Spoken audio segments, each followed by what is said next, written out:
Okay.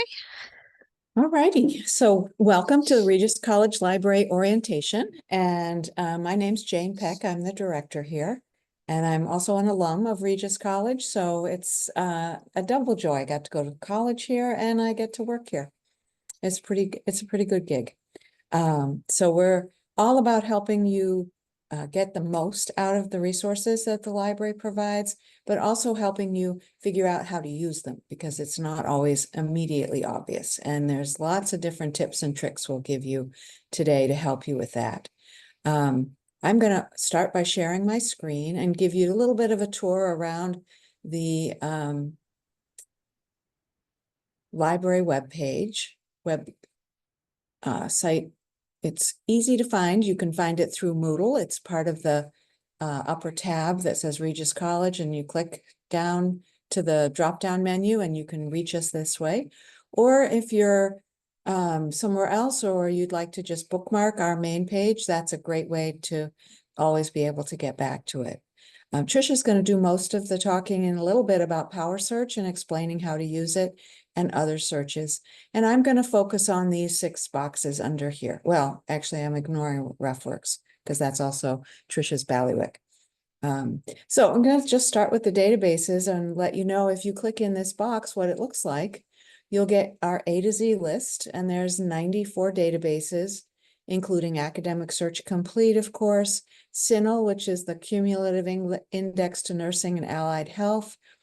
There's also Medline Ultimate, and we also have APA Psych Info. We also make UpToDate available to you. And one of the things to remember about UpToDate is you always have to get to it through our website. If you try and log on to their website through the a browser, they'll say, oh, actually, we don't know you and you can't come. So you just click on the letter U here. Here's UpToDate. They ask you to fill out a form to register so they know you're supposed to have access, and then you can search UpToDate. It's right here. So don't hesitate if you have trouble. We have a research guide to help you with it as well. That's one of our strong suits, and we'll talk about that in a minute. So Academic Search Complete is a terrific resource, and along with CINAHL and Medline and some of the others, you should be able to find the information you need. And if you're doing especially a nursing leadership course or nursing theory, this is something that you want to add into the mix because it has a lot about business and leadership and management, as well as nursing. So never hesitate to use that one. Okay. So back here, if you click on this books one, it takes you to the Minuteman Library Network. Regis is a member of a local library network. So if you're in the local area, you can certainly use it. You can have books sent here. You can drop books off here if you come to campus. It's not very helpful if you are an online student who doesn't come to campus. But to make up for that, we do have in our databases all of our ebooks, which are in the, guess what? E's for ebooks, right here. So you can search there. Okay. Let's get over here, back up here. I'm going to skip research guides for a minute and just talk about journal titles. This is a list of all the journal titles we have. And it's one way to, if you're in a class and a professor's talking about an article and you remember the journal title, but you're not quite sure of the article title, this is where you would come to look. And you would get the back issues. You'd be able to click into whatever's available and get more information and resources that way. It's a great resource if you know the journal title's name. RefWorks, as I said, is something Tricia will talk about. And then I'm going to take you to research guides. And research guides is 28 different subjects that are focused on instructing you about and for helping you find information with lots of videos. Trisha's a whiz at creating videos, and you'll hear her voice many times as she leads you calmly through some worrisome disaster that has befallen you. And so you come here, and the one to really know about is the Nursing Graduate and Doctoral Research Guide. So when we open this up, you'll see all of the different subject areas within this subject guide. So the one that you should have pinned or bookmarked in your computer is the APA 7th edition style page. And it is somewhere where you'll go again and again and again. And one of the magical things is it has reference examples. And say you've got a government report and you're not really sure how to cite it, the CDC or any of the other multitude of health policy government sites. So you click here and we give you examples of what it should look like with the organization's name, how to deal with group authors, how to cite the CDC. And then also to help you, we have how to cite it in in-text citations, because it's different depending on how large the name is, and it will explain how to do each of those things. How to cite healthy people. Lots of you will be citing healthy people in your work, and this is the place to come. But it's also the place to come if you are a podcast fan and you're listening to a podcast on the way to work and it has a great resource and you want to quote a quote from that podcast. How do you incorporate that and cite it properly? And this is where you would go to find that.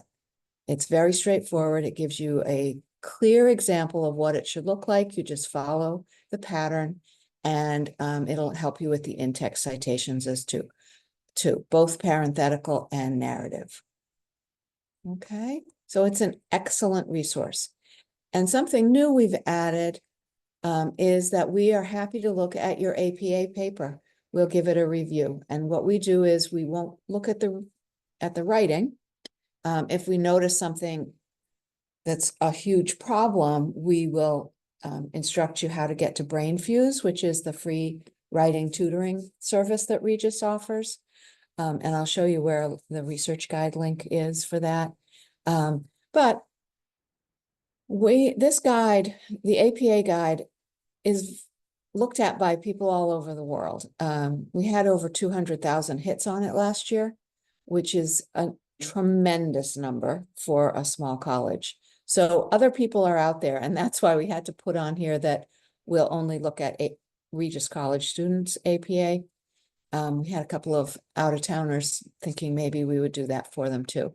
But you begin here, you can add your information, what your course name is, assignment due date, and so forth, and what you're asking us to look at.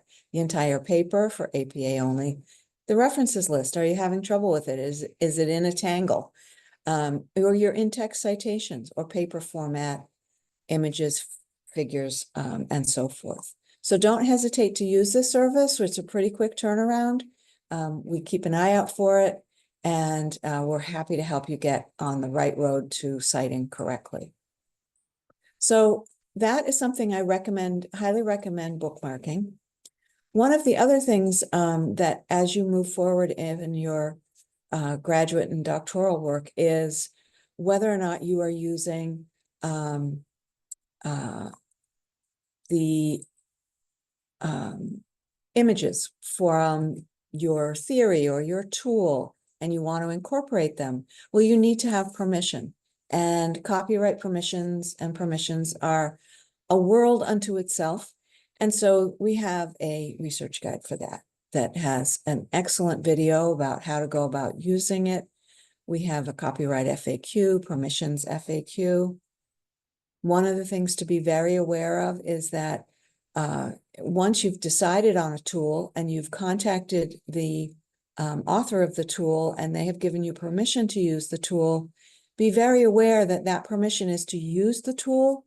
It's not necessarily permission to publish the tool. So if you think it's very important in your paper that your tool is published along with your work, you need specific permission from the authors or publishers that says, yes, you may publish the entire survey or tool in your work. Okay, you don't want to be that person who puts it in and then gets in trouble for it and has to have their work removed. So be aware that that is it's a kind of a weird little hiccup in it. It looks like, oh, I've got permission, I'm ready to go. And then you start using it and you're, well, I want to include it in my, because I had to, you know, reach out to this author. Couple reasons why authors do that. Number one is that it's their work and they have it copyrighted and they want to keep control over it. They want to make sure that you're using it appropriately, or any researcher is using it appropriately. And also they want to know who's using it. And by controlling how often it's published in the outer larger world, they not necessarily get any money for it. Some will charge for their tool or instrument, but most don't. They just want to see what you do with it and have a scholarly and scientific discussion about how you're using it. So it's one way for you, if it seems a little bit tricky to do, for you to make a connection with another doctor of nurse practice or any of the disciplines. And it can be a great collaboration. It can be a great networking for you. So definitely when you get that letter from the author or publisher that you're working, who manages that tool, that you are responsive, and that when they say they want to hear back and what are your results, they really mean it. So at one of those last things as you're getting your work ready for publication, definitely encourage yourself to be responsive to those requests. Also, how do you find a tool? Because they're not all published, right? And that can be very frustrating. So we also have the research instruments, tests and measurements page, research guide with lots of suggestions of how to find a tool and how to reach out and what that looks like. Your professors will have good information about those things as well. We also have course-specific research guides here, so definitely look at that. We explain how to do an annotated bibliography. Lots of the assignments that you get, we see year to year, and we're happy to help you work on those, especially ones that are focused around formulating your question and getting your search terms and your keywords in order to get the best results. Okay, and let me just click on this. This is one of the nursing leadership. We have suggestions for different ebooks, how to find articles with suggested articles and databases, and then suggested journals as well to help you with that. So definitely become familiar with the research tools. Close a few tabs up here. And so that's research guide. So definitely use that. And then of course there's our contact us page, which has our hours. It has how to make a research consultation request. I will tell you that one of the strongest cause and effect that we see about reaching out to a librarian is that those students who do it more than once a semester or once in their careers at Regis are the students who are more successful. They get to the finish line and we help you do that. So don't hold back about reaching out. And so the last thing I want to talk about is Google Scholar. And Google Scholar is a great friend to everyone. Can everybody see that? Yeah, okay, good. And one of the neat things is you can set your Google Scholar on your computer to show you when Regis College has it and give you a link. And the way to do that is to go up to these three little lines up top here, click on that, and you go by My Library, that's something else, and down to Settings. And you're going to click on Library Links. And the Open WorldCat is always there. That's what Google Scholar uses. But you're going to type in Regis College Library and click the spyglass. a box will come up, you'll click in the box and say save. And then when you search Google Scholar, only 2,750,000 articles, you're all set. It will give you a link to the Find at Regis College. So you can just click the link and you are back in our databases, ready to find your article right there.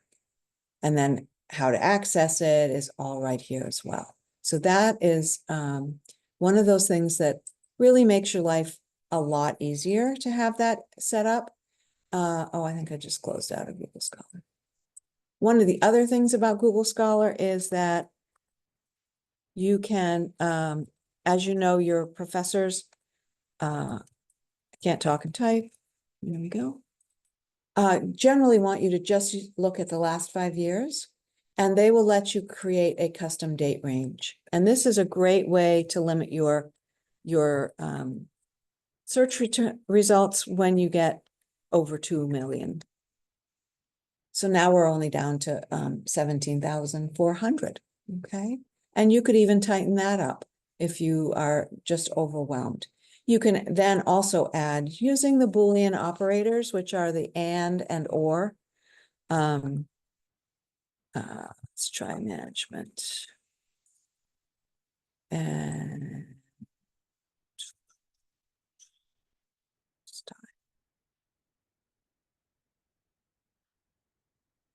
so as we get, oh, these are all management styles. So as we get through these, you can narrow those down. Let's try United States. None of these are changing. That's weird.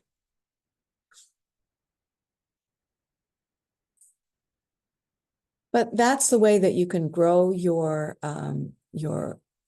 research string is right up there, and limit what you're looking at. These are, and don't forget, there are more than one page.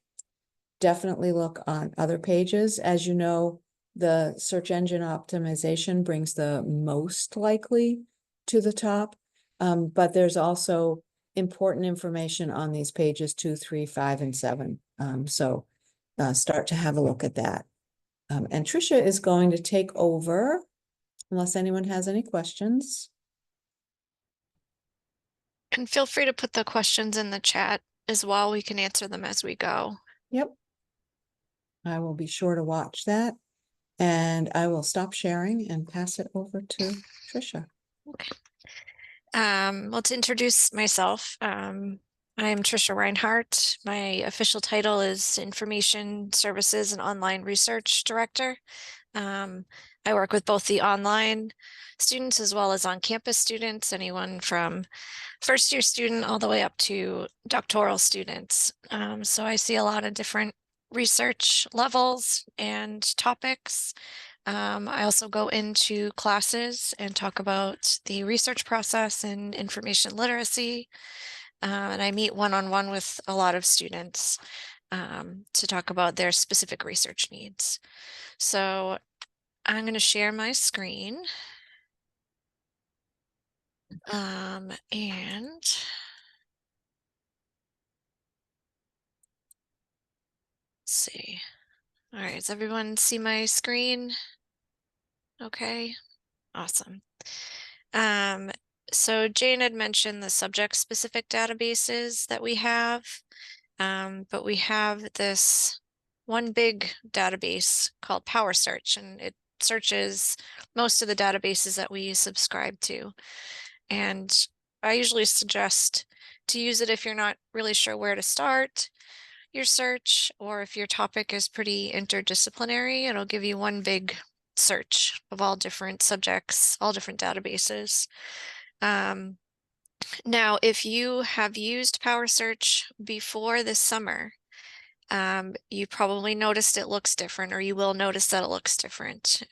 So EBSCO, which is the provider of the databases and the provider of PowerSearch, they gave PowerSearch a facelift. So these subject-specific databases like CINAHL, Medline, Academic Search Complete, they all look the same if you're used to searching in those databases. But Power Search looks different. It's the same thing though. It has the same limiters. They're just all in sort of different places. So there's two things you can do to start your search. You can put something in to get it going. I'm going to do the same nursing leadership search.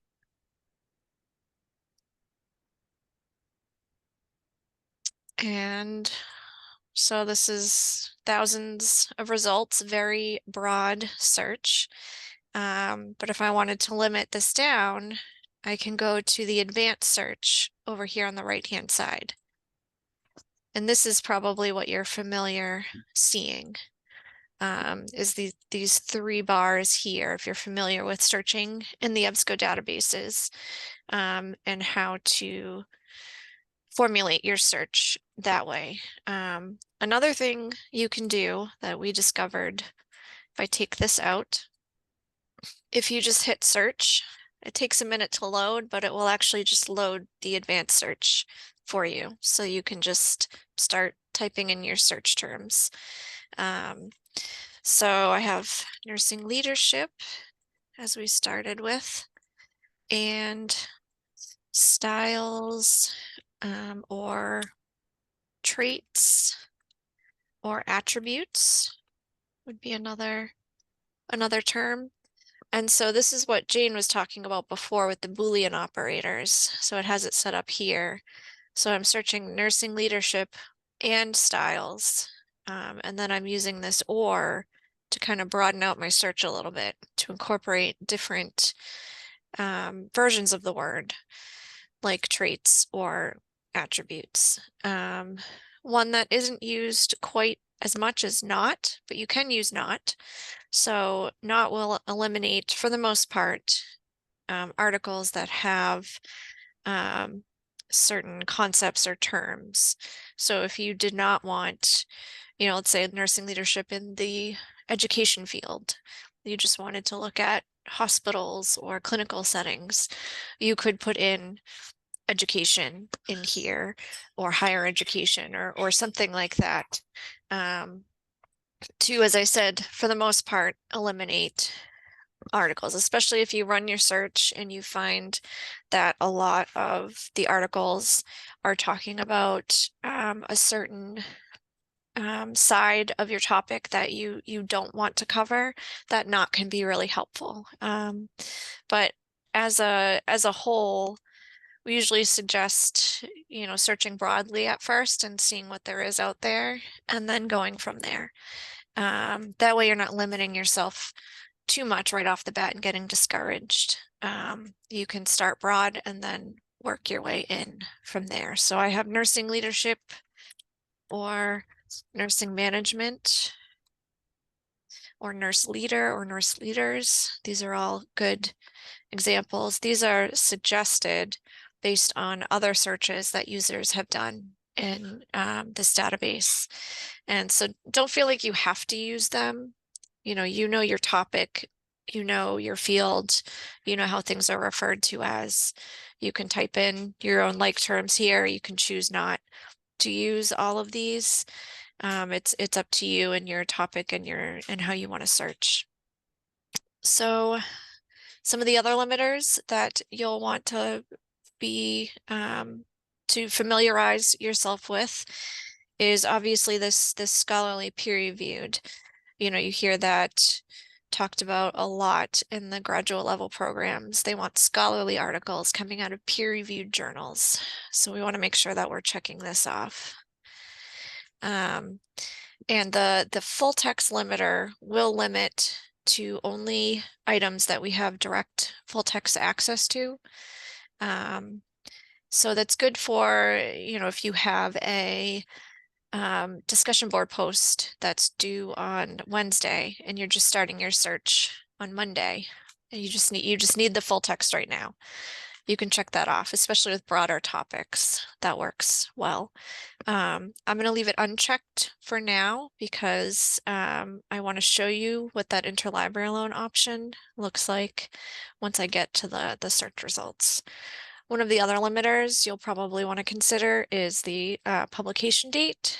Usually when you're in the medical field or you're doing research on a current topic, you want to get the most up-to-date thought on it, the most up-to-date evidence.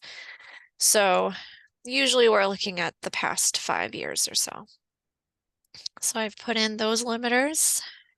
I'll hit search, and when I just had the nursing leadership, we had, I think, 76,000 results. Now we're down to 3,471 results. No one expects you to read all these.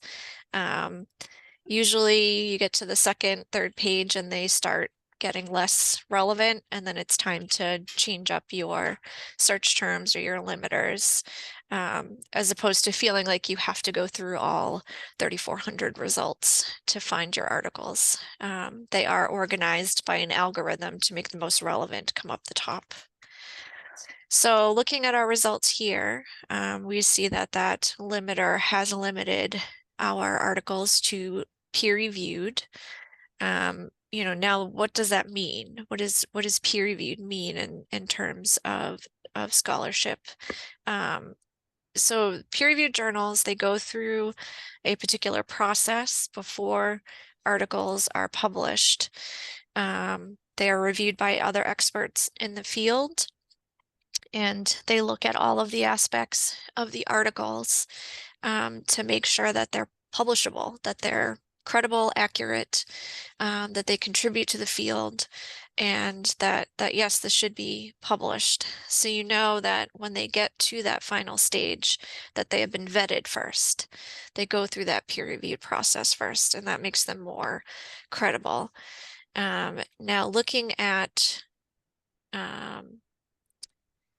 particular articles here. So there's a few different ways to get the articles. Usually there's PDFs right in the database here.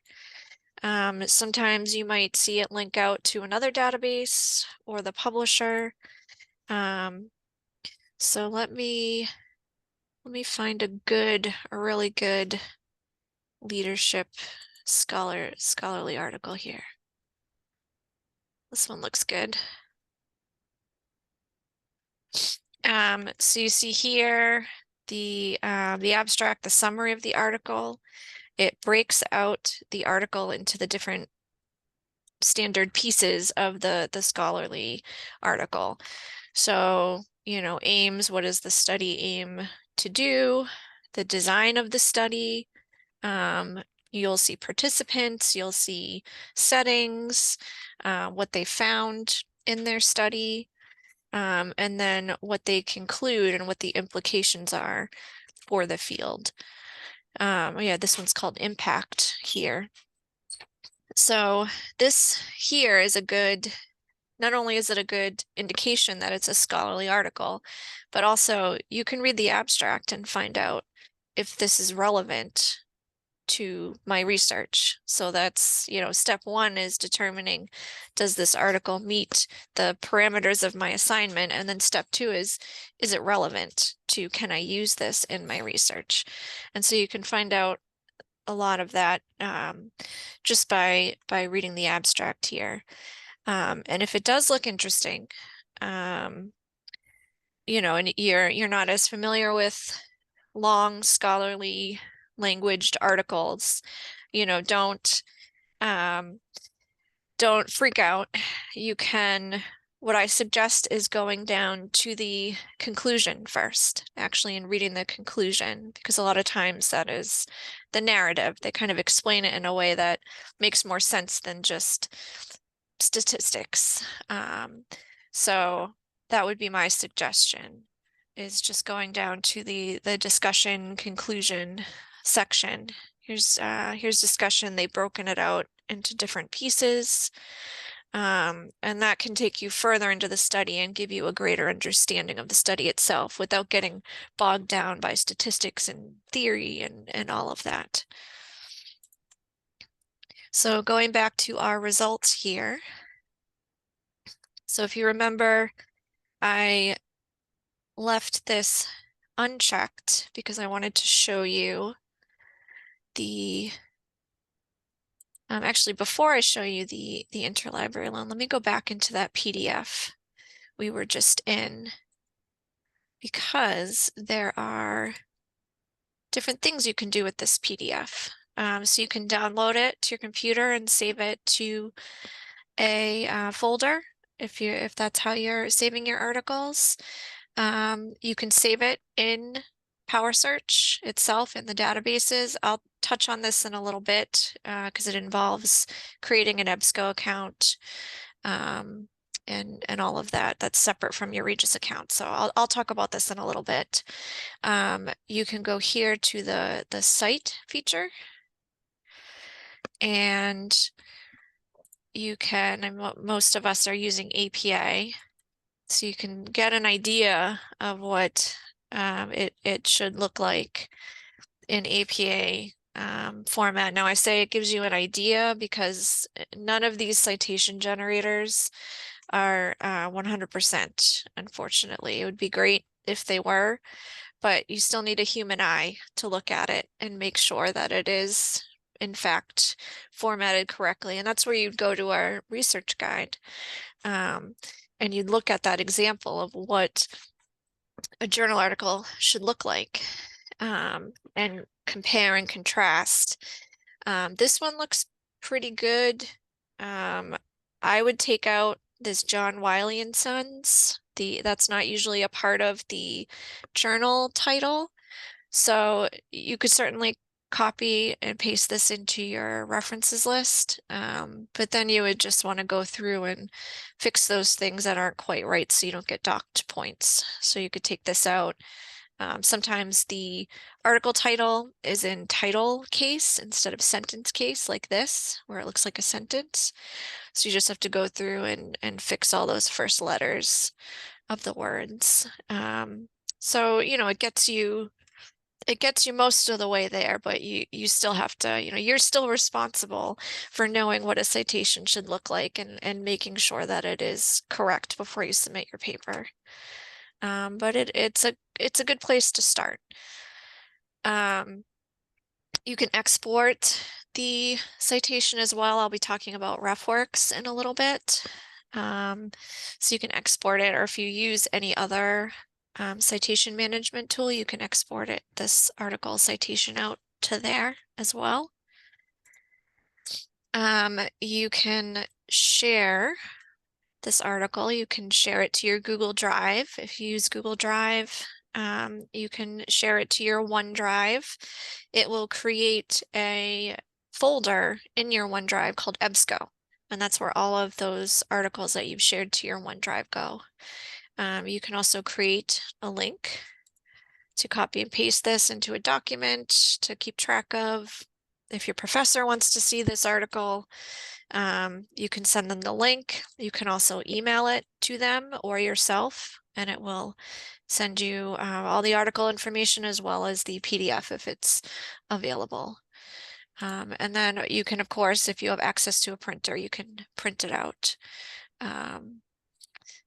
So now I will go back and find one that is interlibrary loan so that I can show you what that looks like. Interlibrary loan is a service we have available to all students that it just means that we don't subscribe to a particular journal or a particular issue of the journal.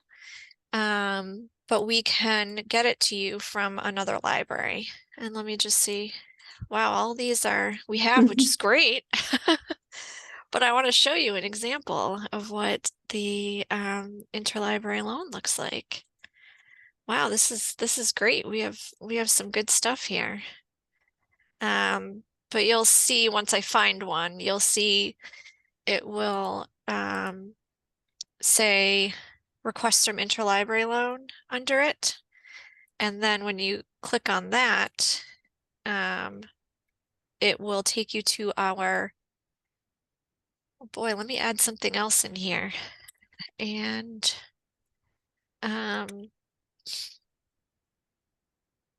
hospital. See if I can get it. See if I can get it to show us one. But it'll take you to the portal. And if it's your first time in the portal, wow, I'm striking out for request some interlibrary loan. I don't know if that's a good thing or a bad thing. Um, and oh, Eileen, I see that you've used interlibrary loan. It is a great service. It is most importantly free. So, a lot of times when you're searching on Google Scholar, you see, you have to pay $40 to view this article. Well, it's free to you as the student, as the requester. It's relatively fast as well. We usually say about 3 to 5 business days. Aha, here's one finally. But it can actually be a lot quicker than that. 24 to 48 business hours. We're a Monday through Friday operation. So if you order something on a Friday, it may not be processed till on Monday, and then you might get it on Tuesday, maybe Wednesday. So if you're working on a longer term project, like your SPP or a big paper that's due at the end of the term, don't limit yourself to just stuff that we have full text access to. You can request it and we can get the articles to you. Now, again, if if you're searching on a Monday, you need it for Wednesday, you might want to check off that full text option just so you make sure you can get access to those articles and synthesize them and everything. So once you get into the portal and if you're prompted to fill out the user profile form, it will bring over all of the citation info for you so that you don't have to copy and paste or toggle or anything like that. And Jane, did you want to Oh, I go just, your sure, spiel? yeah. Um, I'm the, we're playing good cop, bad cop. I'm the person who says, please do not order 25 articles through interlibrary loan. Because while they are free to you, they're not free to the college. We get to a point where we have to pay for them.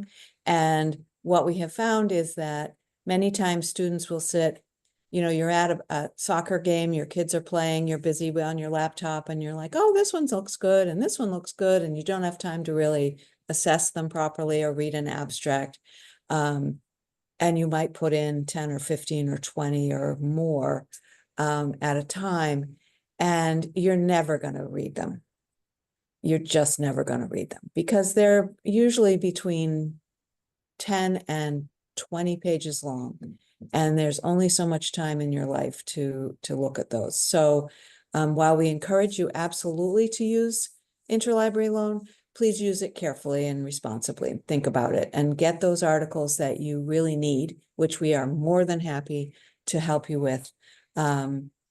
Especially once you've found your research area and you've narrowed your topic down, that's when you really want to think about using interlibrary loan to fill in those gaps that you have from our collections. And once you do fill out the registration form, you only have to do that once. After that, it knows you because you're logged in as yourself and it knows you, and it will auto-populate not only the registration form, but also the citation. So you can just agree to the terms, which involve using them responsibly with copyright restrictions, and then you just submit and away you go. Once you get your articles, it's really important to open them. It'll come in an email, and the email will have a link and a password. So copy the password, open the link, drop your password into the link, the article will open and then you want to download it right away. Because if you don't, within 30 days, it will become a dead link. And that really is a problem if people are careless and don't look at their articles, because the more times we request a particular article, the more copyright we have to pay on it. We get a certain number, and then beyond that, we're going to have to pay. So if you are someone who loves to request things, if you go over certain limits, you'll hear from me. And we'll ask to have a meeting about what you're doing and how your research is going, and really helping you get away from being inundated with way too much information. Because it used to be it was really hard to find information and you needed a librarian to help you. Well, now it's like a freaking fire hose of information, and you need a librarian to stand in the stream and deflect all the crap and help you focus on your work, because there's only so many hours in your life. So definitely do not be afraid to use interlibrary loan. We love to help our students, but just be thoughtful about whether or not you're really going to need a particular article. So that's my spiel. Back to Tricia. Thank you, Jane. Yeah. So going back to our results here, let's say you're searching at work, or you don't really have the time to be going through reading the abstracts, looking at the PDFs, and you kind of want to save it for later to look at later. EBSCO has a feature called My EBSCO, where you can create an account and save your results to look at later, or organize, or whatever works for you. But you go here to My EBSCO. It is a separate account from your Regis account. So once you get in and start searching, as we did, that gets you in. You can access everything, the PDFs and linking out and all of that. But if you wanted to save your searches, create different folders for your different classes or projects you're working on, that's where you need the My EBSCO account. So you would go to, if you don't already have one, you would go to create an account. And you'd fill out this information here. They are pretty particular about the password, so make sure these all get checked off before you hit create account. Obviously, we recommend using your Regis email, as it is a Regis product. And then you hit consent, create account, and then you can start using it. So I'm going to sign into mine so I can show you what it looks like to save articles and where they go. So the little save bookmark icon here is what you would hit to save. And just make sure that you do have that account and that you're logged in before you do this. Because if you save it and you're not logged in, it's just saving it to your browser session. You won't be able to get back to it.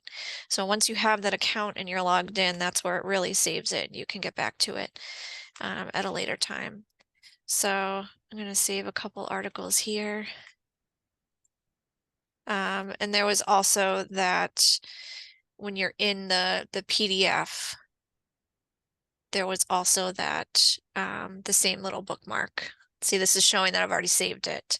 But you can also save it up here while you're looking at it. You're like, oh yeah, that abstract sounds good, but I don't have time to look at it. Let me save it and I'll come back to it later.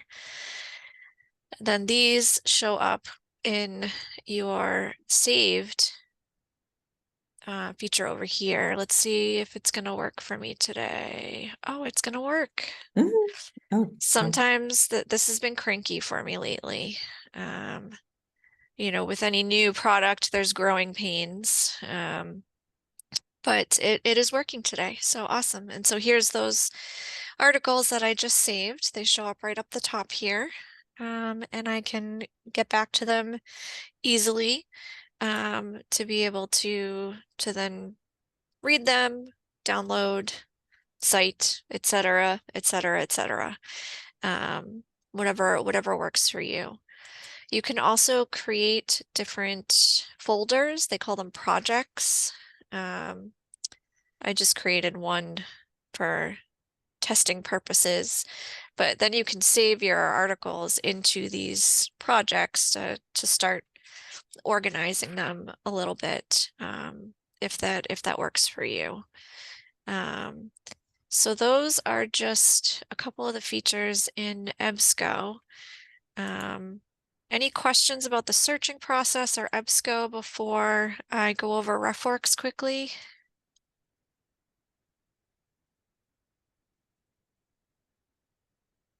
Okay. Oh, we got something in the chat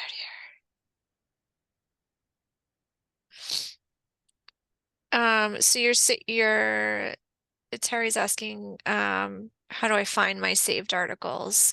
So yes, that is once you've logged in, it will save it to your account, and that's when you would go over, you come here, you log in, and then you go to saved, and that's where they show up here under the records.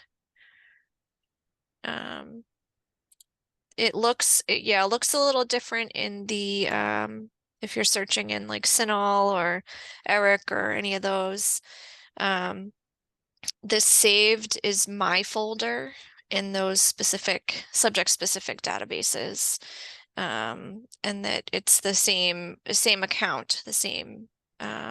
So if you have saved anything in saved, it'll show up in my folder in the subject specific databases and vice versa. If you've saved anything in the subject specific databases to my folder, it'll show up here under the saved. Okay. So, oh, I meant to go back to the search. You know what? I'll just hit search again. So now, further going into the organizing, research, and also citation management, we have a product called RefWorks.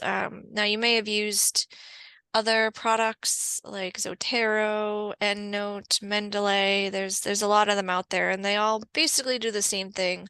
Some of them have more bells and whistles than others.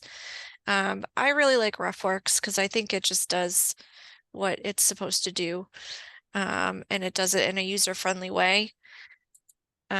So to access it, you can go through our guide here. Feel free to go through this guide to go over all the different features that it does. But I'll just show you a little bit of a demonstration. So if you don't already have an account, you need to create one here, this create account. And make sure you are using your Regis email because it is a Regis subscription. So you need to be a Regis community member to use it. And I'm going to sign in to my account. No, I don't want to take a survey right now. Bad timing. So, I've already started a list here. I do demonstrations a lot. So there's a lot of random stuff in here, but there's a couple different ways you can get the articles in here. The most common way is if you are in the EBSCO databases. You can click on a particular article, and then you go to the site. Again, remember there was that export citation, and then you choose RefWorks, and it will directly export it into your just a generic not in folder. You can create other folders and organize your research that way. But if you're on the end stages and you're wanting to cite everything from one project, I think it makes sense to keep everything in one folder. So I'm just going to go to my all references. So, let's say I want to cite all of these. Select all, create bibliography, and then create bibliography. And just make sure that you have chosen the APA 7th edition, and particularly the Regis College Library one, because that is what your professor expects, a template that we've created that is specific to what the expectations are on campus for APA citation. So it creates the references list for you here. You can copy and paste it into your paper, similarly to the EBSCO site. Also similarly, none of these citation management tools are 100%. RefWorks does a pretty good job, honestly, with, making titles that are in title case and sentence case and doing the DOIs and everything. But there might be, for instance, this one or this book. It's italicized, but it should be in sentence case. So again, copy and paste it in, just give it a good human eye, go through, compare what it's supposed to look like, fix it up if you need to. But it's better than hand typing out all of these references. Another way you can add is you can create reference manually. So you just pull up a form here and fill out all the citation information. But you could also, let's say you have 30 articles already and you want to start using RefWorks. You can upload the PDFs to RefWorks and it will keep the PDF in here for you, as well as bring over that citation information for you. So let me find one that, there's one. Here's one. So here's one where I've uploaded the PDF. And so here's all of the citation information. And then here's the PDF that I've uploaded as well. And so RefWorks has a PDF reader where you can do everything all in the same program. You can cite it, you can read it, you can highlight, make comments on it. If you are an electronic person, I know a lot of people are still very paper-based. They like to print out their articles and write on paper. I'm still very much paper-based, but if you like to have everything all in one program, and you're electronic-based learner, this works out really well. So there's also, We got a hand up. yep, I see the hand. What's up, Terry? Hi, Tricia. I was just wondering how I get I know how to use RefWorks and how to import my data from the different systems, but I don't know how to get a PDF in there. Yeah, so you go up to add, upload document, and then you just upload whatever Oh, that's PDF, wonderful. and then it will upload it, and then it will look like the one I just showed you. Yeah, this one. That's fantastic. I didn't know that. Thank you, So, Tricia. sure. One last thing I'll show you in RefWorks before we open it up to questions is there's a tool that you can download in Word to use called RefWorks Citation Manager, or RCM, and it will put a little tab in your Word where you can sign into your RefWorks and see all of your references. You can insert citations as you write, and then you can generate a bibliography at the end of only those sources that you have cited in your work. So you just have to go to the Microsoft App Store. I'm on campus today and they have things locked down, so unfortunately I'm unable to show you it live. But it's pretty self-explanatory once you get in there. And you can, of course, meet with the librarian or ask us if you have any questions at all. So that is the library in a nutshell. Are there any questions in the last few minutes that we can answer?